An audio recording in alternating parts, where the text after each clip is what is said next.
Hi everyone, this is your Tampa Bay Realtor Lance Mohr, and I want to talk about 4 ways to win in multiple bidding situations. This is going to be part 1 of part 2.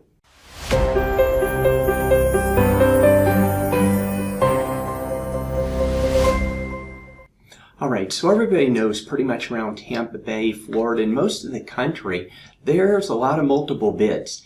And sometimes it could be just 2 offers, 4 offers, 10 offers, 20 offers, and you're one of many. And you really need to separate yourself from the other buyers who are out there. So I'm going to give you 4 tips that work really well. And then in my next video, I'm going to give you 4 more that work really well. So you're going to be really ready and locked and loaded to win the home you want. We'll start off with number 1. We want to keep things simple. We want to just make sure the contract looks simple. Don't write a contract and cloud it up asking for a bunch of stuff. Don't ask for stuff like washers, dryers, refrigerators, warranties, etc. Now, if the agent is offering that in the MLFs, if they say the seller's offering a washer, a dryer, or curtains or refrigerator, then by all means you could put it in the contract and then just put a little note by it, per MLS. But keep the contract simple. It's a really easy thing to do. The second thing you want to do, and I know this probably sounds funny to a lot of people, but write a letter to the seller. Write a letter to the seller. You could type it, sign it, email it to your agent, ask them to forward it. Just tell them how nice their home is, how much you would like to live there. I know that sounds funny, but people really like to hear how nice their home is. I've had many buyers do this to my sellers in a multiple situation, even in situations that weren't a multiple situation.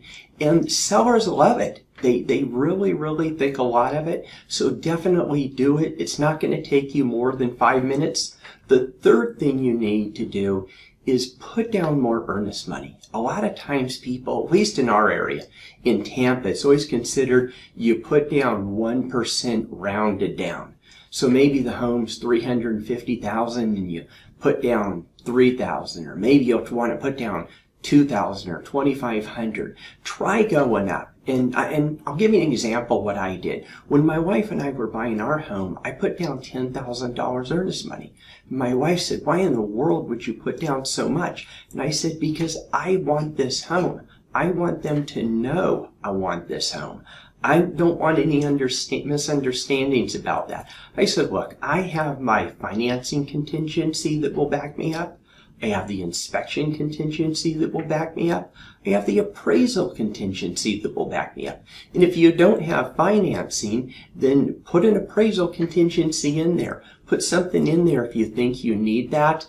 But make sure you offer enough earnest money." I mean, I would offer at least 1%, probably 2. I mean, I offered a lot more than that. But I think it's a really good idea to offer a lot of earnest money and let them know you're really serious about buying their home. Also, make sure you're pre-approved. I did another video in this.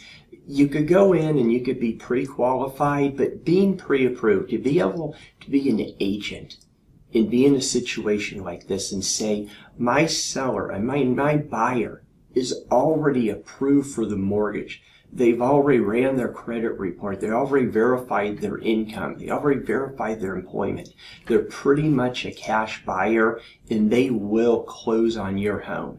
Because at the end of the day, the seller's having 3 questions. How much money are you going to offer me?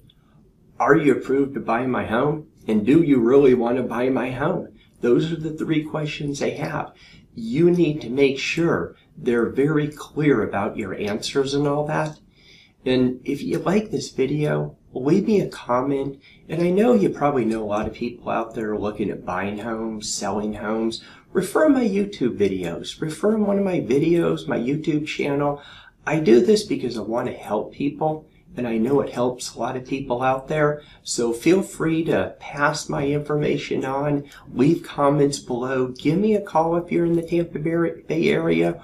Or if you're in another area, you have any questions, I would love to work with you. Have a wonderful day.